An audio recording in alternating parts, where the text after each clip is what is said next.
Hello viewers, I'd like us to learn what is physics. We are first introducing ourselves to what is physics. And one thing I'd like to tell you is that in this life, what matters is the direction more than the speed. You might be running at a high speed but in the wrong direction. So whether you crawl, whether you run, whether you walk, whether you fly, in everything that you're going to do, make sure you're moving forward. So in this course, we're going to learn about introduction to physics. This is a Form 1 topic, the first topic in Form 1, which is a continuation of the primary school science that you learned. And very many things were explained in science. Now in high school, science is divided into physics, chemistry, biology, and mathematics. Feel welcome and let us start our lesson today. Our objectives for these lessons are that by the end of this lesson, you should be able to first state the meaning of physics, 2. Explain the branches of physics, 3. State the relationship between physics and other subjects, 4. Name the career opportunities in physics, 6. Give the basic laboratory rules, and lastly, give some of the first aid measures in case of anything in the laboratory. So physics as a science. Physics is a word that can be defined as the study of matter and its relation to energy. Remember in Standard 5 science, we learned that matter is anything that occupies space and has mass or weight. So in this course of physics, you're going to learn the relationship between that matter that occupies space and the relationship between it and energy. There are many forms of energy, such as thermal energy, which is due to heat, kinetic energy, which is due to motion, potential energy, which is energy due to difference in height. So when we say physics is a science, what do we mean? We mean that physics employs all the methods involved in collecting data, all the methods involved in finding solutions to the problems that we have in the society. Physics tends to solve most of the problems that are available in the society. For example, if we didn't have physics, we could not have planes, we could not have cars, we could not have motorcycles, and so many things that are available. Even electricity could not be there were it not for physics. So I like to remind you some of the things that you learned in primary that we will also learn as a continuation in physics. One, making work easier, machines, heat, light, sound, balancing weight, and among others. So physics will explain some of the following things. What happens for bodies to fall on the ground? 2. Occurrences of at the sea which come at specific seasons. For example, the tides, the tsunamis, and so on. We'll learn that. 3. The process of fluid going up a straw. Have you ever asked yourself, why does a liquid rise up a straw? That is a food for thought. Next, physics will also explain the sound, why a sound is produced when a nylon cloth is removed from your body. Physics will also explain some of the advancement in technology such as communication, medicine, and physics as a whole has some branches. And the branches are the ones that when you combine them, we make up the whole thing that is called physics. So in physics, we have electricity and magnetism, we have thermodynamics, we have atomic physics, we have waves, we have optics, we have mechanics. So we'll discuss each branch at a go so that you may see what is entailed in each branch. So in mechanics, we'll study motion of bodies which are under the influence of forces. In electricity and magnetism, we'll explore the relationship which exists between electric, motor, and magnets. Thermodynamics deals with the process of heat transfer with consideration to pressure. Geometrical optics deals with how light traverses from one media to another. We will learn about the periscope, microscope, and even the telescope. In waves, we will learn how energy is propagated by explaining the law of refraction and reflection. We will remember those things that you learned in primary school, that refraction is the bending of light, and that reflection is the bouncing back of light. In atomic physics, we will learn about the behavior of particles.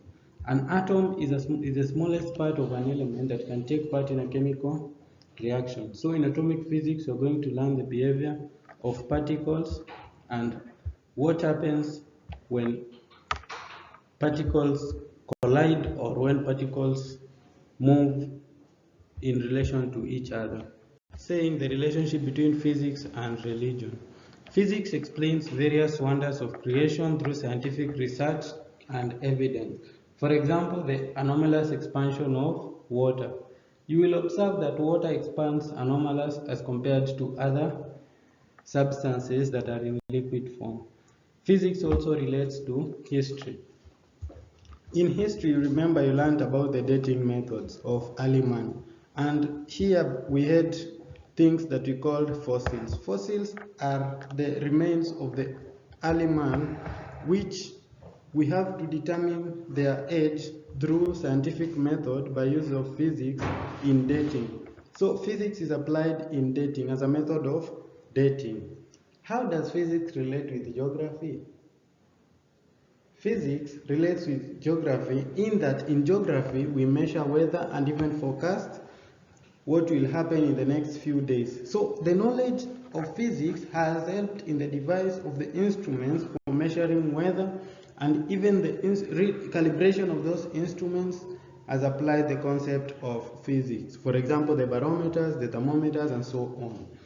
Physics and home science. How does physics relate with home science? Machines used in cooking, such as the microwave, refrigerators, bulbs, and many others, rely on the knowledge of physics for their operation. So, like just a simple example, the cooking utensils. For example, a cooking pan is made up of the metal part, and also it is made up of the handle that is made of an insulator or a non-conductor. This is to avoid the cook. This is for the safety of the cook so that he or she may not get burnt while cooking. So how does physics relate with biology? Physics has been applied in the making of the lenses that are used to study cells. Remember, you said that cells are small things that we cannot see by our own eyes. So we have to use what you call lenses that are in the microscope for magnification. Magnification is making the substances to appear larger than their usual form. For example, I know many of you have come across a phone. A phone has a lens that is used to zoom in the camera. How does physics relate with chemistry? Remember, we have said that there is a branch of physics that is called atomic physics. Atomic physics relates very much with chemistry in that it explains the forces within atoms, which we call intermolecular forces, and the atomic structure, which determines the reactivity of the atom. Remember, chemistry is about reactions. So physics and chemistry relate in that physics explains the forces. And then how does physics relate with mathematics? That one is so easy because you will notice that most of the concepts in physics that we will do will be calculated mathematically. So we have to know the knowledge of mathematics so as to do the calculations properly. How does physics relate with technology? As I've told you, remember many things are made because of physics. The electricity that we have, the cars that we are seeing are all made out of physics. So even physics is applied in medical sector, in the use of lasers and x-rays and so on. So as we will continue with our course, we will be able to learn that, and we will be able to see that physics is of great essence in the society. Now we're going to look at the career opportunities that are available in physics. Remember that out of the 22 career opportunities available in the university and in the society, 16 of them rely on physics. So if you reject physics, you have already rejected the 16 courses. So what I can urge you is that you have a positive attitude towards physics and do it as a career, and you will see very many benefits. You will be able to qualify for the following courses: medical courses. You can look at the medical courses that are available here because most of them use technology, and technology, as you have said, relates with physics very well. You can see the courses: nursing, pharmacy, biomedical, science, technology, and so on. Also, engineering relates with physics very much. Remember that physics, we have said, is the study of matter and its relation to energy. In physics, we deal with construction, we deal with manufacture of substances, we deal with technology, which is also in physics. So you can look at those careers and see the careers that you can take as a result of physics. So what I can tell you is that you pick one of these careers and start working towards them. You can also see there are also applied courses such as education, Bachelor of Science, animal production, and so on. All of them apply the technology that is used in physics. Next, I want to teach you some of the laboratory rules. I know most of you may have visited a lab, and these are the rules that you should follow while in the lab. You must be properly dressed, that is, you must wear closed shoes, and your long hair must be tied up. This is just to avoid any form of accident.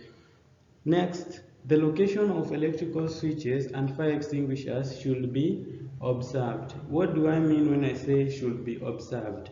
You should take note of where the main switch is so that in case of anything you may switch off the main source of electricity.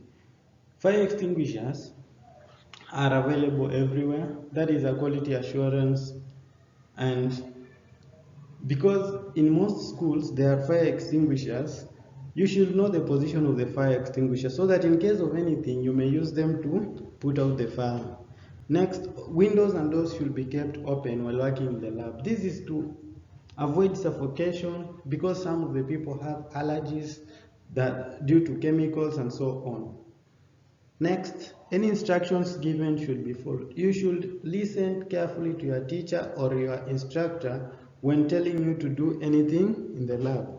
Next, never taste, eat or drink anything in the lab. This is because in the lab there are many chemicals and the food stuff that are there or the specimens that are there may be contaminated. Also, never plug in foreign objects in electrical sockets. Why am I saying so? Because you may get electrocuted and this may be a very dangerous thing and it may cost your life. So you should avoid plugging foreign objects. While handling apparatus, hands must be dry. Remember, water is a good conductor of electricity. So when you touch water and start touching sockets, you may get electrocuted also. Keep floors and working surfaces dry. This is just for normal hygiene purposes, but it is also good so as to avoid falling down and many accidents. I'd like to give you some of the first aid measures. In case anything happens to you while in the lab, you should do the following. In case of cuts, you should apply pressure or direct compression to the wound and dress it as you seek medical assistance.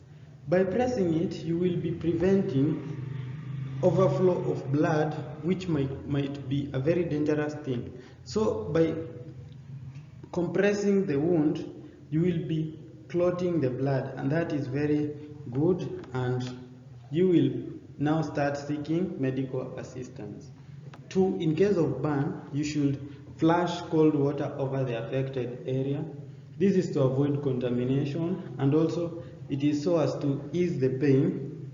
Number three, in case of poisoning, note the urgent and seek urgent medical assistance.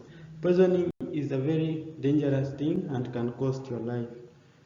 In case of electric shock, you should turn off the current at the main switch using a non-conductor or remove the person from the area using a non-conductor. For example, a dry wood that cannot conduct